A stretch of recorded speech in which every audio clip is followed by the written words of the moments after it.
ಧರ್ಮಸ್ಥಳ ಸುತ್ತಮುತ್ತ ಶವ ಹೂತಿಟ್ಟ ಪ್ರಕರಣಕ್ಕೆ ಸಂಬಂಧಪಟ್ಟಂತೆ ಈಗಾಗಲೇ ಶವ ಹೂತಿಟ್ಟಿರುವಂತಹ ಜಾಗವನ್ನು ಗುರುತಿಸಲಾಗಿದೆ.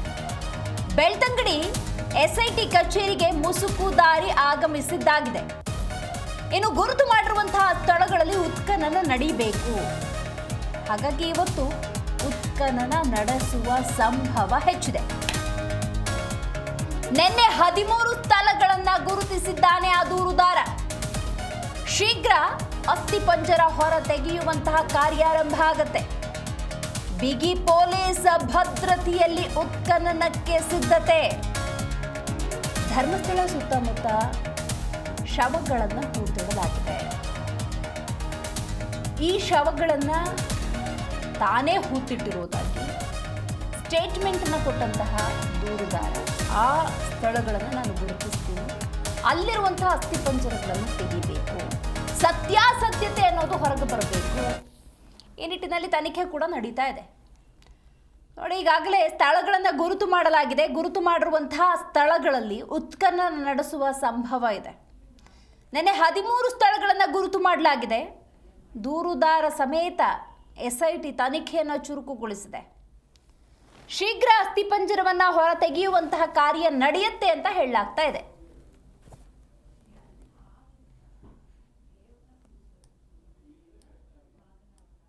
ನೋಡಿ, ಧರ್ಮಸ್ಥಳ ಸುತ್ತಮುತ್ತ ಶವ ಹೂತಿಟ್ಟ ಪ್ರಕರಣ ಸಂಬಂಧಪಟ್ಟಂತೆ ದೇಶದಾದ್ಯಂತ ಈ ಒಂದು ವಿಚಾರ ಸಂಚಲನವನ್ನು ಹುಟ್ಟುಹಾಕಿದೆ. ಇದರಲ್ಲಿ ದೂರುದಾರ ಕೊಡುವಂತಹ ಪ್ರತಿಯೊಂದು ಹೇಳಿಕೆ ಗಂಭೀರ ರೂಪದ್ದು, ಸೂಕ್ಷ್ಮ ರೂಪದ್ದು. ಹಾಗಾಗಿ ಇಲ್ಲಿ ಬಹಳ ಮುಖ್ಯವಾಗಿ ಎಲ್ಲೆಲ್ಲಿ ಯಾವ್ಯಾವ ಸ್ಥಳಗಳನ್ನು ಗುರುತಿಸಲಾಗಿದೆ, ಉತ್ಖನನ ಆದ ನಂತರದ ಸಂದರ್ಭದಲ್ಲಿ ಅಲ್ಲಿ ನಿಜಕ್ಕೂ ಅಸ್ಥಿಪಂಜರ ಇದೆಯಾ ಇಲ್ವಾ, ಇದೆಲ್ಲವೂ ಕೂಡ ಬಹಳ ಮುಖ್ಯ. ಆದ ನಂತರದ ಸಂದರ್ಭದಲ್ಲಿ ಡೆಫಿನೆಟ್ಲಿ ಒಂದಷ್ಟು ಎಕ್ಸಾಮಿನ್ಗಳಾಗ್ತವೆ. ಸೊ ಎಷ್ಟು ವರ್ಷದ ಹಿಂದೆ ಹೂತಿಟ್ಟಿರಬಹುದು, ಅವುಗಳನ್ನು ಯಾವ ರೀತಿ ಮೆಡಿಕಲ್ ಟೆಸ್ಟ್ಗೆ ಒಳಪಡಿಸ್ತಾರೆ, ಇದೆಲ್ಲವೂ ಕೂಡ ಬಹಳ ಮುಖ್ಯವಾದಂಥ ವಿಚಾರ. ಧರ್ಮಸ್ಥಳ ಗ್ರಾಮದಲ್ಲಿ ದೂರುದಾರನನ್ನು ಕರೆ ತಂದು ಸ್ಥಳ ಮಹಜರು ಪ್ರಕ್ರಿಯೆ ನಡೀತು. ಧರ್ಮಸ್ಥಳದ ನೇತ್ರಾವತಿ ಸ್ನಾನಘಟ್ಟದ ಸುತ್ತಮುತ್ತ 13 ಸ್ಥಳಗಳ ಪರಿಶೀಲನೆ ಕೂಡ ನಡೆಯಿತು. ಪೊಲೀಸ್ ಬಂದೋಬಸ್ತ್ನಲ್ಲಿ ಕರೆ ತಂದು ಸ್ಥಳ ಮಹಜರು ಪ್ರಕ್ರಿಯೆ ನಡೆದಿದೆ. ಧರ್ಮಸ್ಥಳ ಗ್ರಾಮದಲ್ಲಿ 100 ಶವಗಳನ್ನು ಹೂತು ಹಾಕಿದ್ದೇನೆ ಅಂತ ಅನಾಮಿಕ ವ್ಯಕ್ತಿ ನೀಡಿದ ದೂರಿನ ಆಧಾರದ ಮೇಲೆ ಈ ಮಹಜರು ಪ್ರಕ್ರಿಯೆ, ಸ್ಥಳ ಗುರುತಿಸುವಂಥ ಕಾರ್ಯ ಕೂಡ ನಡೆದಿದೆ. ಪ್ರಕರಣದ ಸಮಗ್ರ ತನಿಖೆಗೆ ರಾಜ್ಯ ಸರ್ಕಾರ ನೇಮಿಸಿರುವ ಪ್ರಣವ್ ಮೊಹಂತಿ ನೇತೃತ್ವದ ವಿಶೇಷ ತನಿಖಾ ತಂಡ ಎಸ್ಐಟಿ ಸೋಮವಾರ ಸಂಜೆ 6 ಗಂಟೆ ತನಕ ಧರ್ಮಸ್ಥಳ ಗ್ರಾಮದ ಸುತ್ತಮುತ್ತ ಮಹತ್ವದ ಮಹಜರು ಕಾರ್ಯವನ್ನು ನಡೆಸಿದೆ. ದೂರುದಾರ ಅನಾಮಿಕ ವ್ಯಕ್ತಿಯನ್ನ ಮುಸುಕುಧಾರಿಯಾಗೇ ಕರೆತಂದ ಎಸ್ಐಟಿ ಬೆಳಗ್ಗಿನಿಂದ ಸಂಜೆಯವರೆಗೂ ಧರ್ಮಸ್ಥಳ ನೇತ್ರಾವತಿ ಸ್ನಾನಘಟ್ಟದ ಸುತ್ತಮುತ್ತಲಿನ ಅರಣ್ಯ ಪ್ರದೇಶದ ನಿಗೂಢ ಸ್ಥಳಗಳಿಗೆ ಕರೆತೊಯ್ದು ಆ ಮಹಜರು ಕಾರ್ಯವನ್ನು ನಡೆಸಿದೆ. ಈ ಬಗ್ಗೆ ಹೆಚ್ಚಿನ ಮಾಹಿತಿಯನ್ನು ನಮ್ಮ ಪ್ರತಿನಿಧಿ ಶಂಶೀರ್ ಬುಡೋಳಿ ನೀಡ್ತಾರೆ. ಶಂಶೀರ್, ನಿನ್ನೆ ಸ್ಥಳ ಮಹಜರು, ಶವ ಹೂತಿಟ್ಟಂತಹ ಆ ಜಾಗವನ್ನು ಗುರುತು ಮಾಡುವಂತಹ ಪ್ರಕ್ರಿಯೆ ನಡೆದಿದೆ. ಇವತ್ತೇ ಉತ್ಖನನ ನಡೆಯುತ್ತಾ, ಆ ಅಸ್ಥಿಪಂಜರಗಳನ್ನು ಹೊರತೆಗೆಯಲಾಗತ್ತಾ? ಇವತ್ತು ಕೂಡ ಮುಸುಕುದಾರಿ ಬರ್ತಾರಾ, ಹೇಗೆ? ಈಗಾಗಲೇ ಧರ್ಮಸ್ಥಳದಲ್ಲಿ ಹೆಣ ಹೂತಿಟ್ಟಿದ್ದೀನಿ ಅಂತ ಹೇಳಿ ದೂರಿರುವಂತಹ ಪ್ರಕರಣಕ್ಕೆ ಸಂಬಂಧಿಸಿದಂತೆ ಎಸ್ಐಟಿಯಿಂದ ಇವತ್ತು ಮಹತ್ವದ ಕಾರ್ಯ ನಡೆಯುತ್ತೆ ಎಂಬ ಮಾಹಿತಿ ಸಿಕ್ಕಿರುವಂತದ್ದು. ಮುಸುಕುದಾರಿ ಇಂದು ಬೆಳಗ್ಗೆ ಬೆಳ್ತಂಗಡಿಯಲ್ಲಿರುವಂತಹ ಎಸ್ಐಟಿ ಕಚೇರಿಗೆ ಬಂದಿರುವಂತದ್ದು. ಜೊತೆಗೆ ಇವತ್ತೇ ಒಂದು ಅಸ್ಥಿಪಂಜರ ಹೊರತೆಗೆಯುವ ಕಾರ್ಯ ನಡೆಯುತ್ತೆ ಎನ್ನಲಾಗಿದೆ. ಜೊತೆಗೆ ಕೆಲವೊಂದು ಸ್ಥಳಗಳನ್ನ ಗುರುತಿಸುವಂತಹ ಪ್ರಕ್ರಿಯೆ ಕೂಡ ಇವತ್ತು ನಡೆಯುತ್ತೆ. ಹಾಗಾಗಿ ಕೆಲ ಗಂಟೆಗಳ ಅಂದ್ರೆ ದೀರ್ಘಾವಧಿ ಬೇಕಾಗುತ್ತೆ.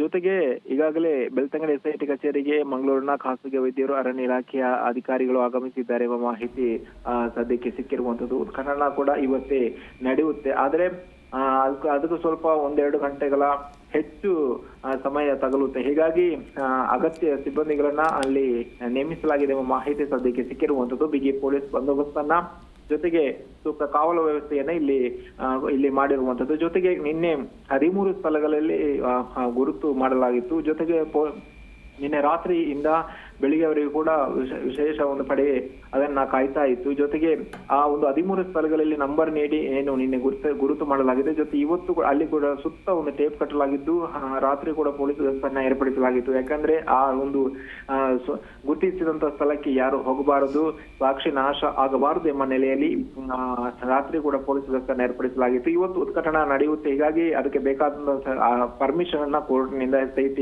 ಪಡೆದಿದೆ ಎಂಬ ಮಾಹಿತಿ ಸಿಕ್ಕಿರುವಂತದ್ದು.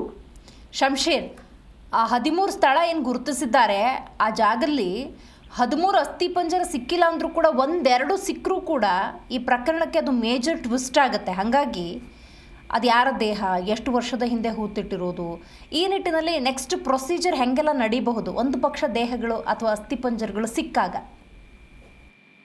ಹೌದು, ಮುಖ್ಯವಾಗಿ ಏನು 13 ಸ್ಥಳಗಳನ್ನ ಏನು ದೂರುದಾರ ಗುರುತಿಸಿದ್ದಾನೆ, ಅದಕ್ಕೆ ಮಾರ್ಕ್ ಮಾಡಲಾಗಿದೆ. ಅಲ್ಲಿ ಹಲವಾರು ಮೃತದೇಹಗಳನ್ನ ಹೂಳಲಾಗಿದೆ ಎಂದು ಹೇಳಲಾಗಿರುವಂತದ್ದು. ಜೊತೆಗೆ ನಿರ್ದಿಷ್ಟಪಡಿಸಿದಂತ ಸಂಖ್ಯೆಗಿಂತ ಕಡಿಮೆ ಸಿಕ್ಕರು, ನಿರ್ದಿಷ್ಟಪಡಿಸಿದ ಸಂಖ್ಯೆಗಿಂತಲೂ ಕೂಡ ಅಲ್ಲಿ ಮೃತದೇಹದ ಅವಶೇಷಗಳು ದೊರೆತರೂ ಕೂಡ ಅದೊಂದು ಪ್ರಬಲ ಒಂದು ಮಹತ್ವದ ಒಂದು ತಿರುವು ಪಡೆಯಲಿದೆ. ಜೊತೆಗೆ ಆ ಒಂದು ಹೆಣ ಹೂಳಲಾಗಿದೆ, ಅದು ಪುರುಷರದ್ದು, ಮಹಿಳೆಯರದ್ದು, ಮಕ್ಕಳದ್ದು, ಹೆಣ್ಮಕ್ಳದ್ದು, ಈ ರೀತಿಯ ಆಯಾಮಗಳಲ್ಲಿ ತನಿಖೆ ಕೂಡ ಇರುತ್ತೆ. FSL ಅಧಿಕಾರಿಗಳು ಕೂಡ ಅಲ್ಲಿ ಸ್ಥಳದಲ್ಲಿ ಇರುವಂತದ್ದು.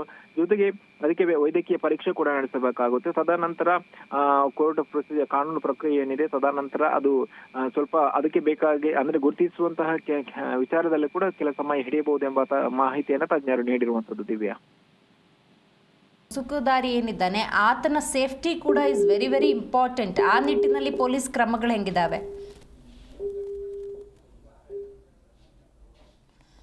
ಓಕೆ, ಸಂಪರ್ಕ ಕಡಿತಗೊಂಡಿದೆ ನೋಡಿ. ನಮ್ಮ ಪ್ರತಿನಿಧಿ ಶಂಶೀರ್ ಬುಟೋಳಿ ಒಂದಷ್ಟು ಮಾಹಿತಿಯನ್ನು ನೀಡ್ತಾ ಇದ್ರು, ನೀವು ಗಮನಿಸಬೇಕು ನೋಡಿ. ಆ ದೃಶ್ಯದಲ್ಲಿ ಸ್ಪಷ್ಟವಾಗಿ ನಮಗೆ ಗೊತ್ತಾಗ್ತಾ ಇದೆ, ಆ ಮುಸುಕುದಾರಿ ಏನಿದ್ದಾರೆ ಅವರು 13 ಸ್ಥಳಗಳನ್ನು ಗುರುತು ಮಾಡುವಂಥ ಪ್ರಕ್ರಿಯೆಯಲ್ಲಿ ಭಾಗಿಯಾಗಿದ್ದಾರೆ.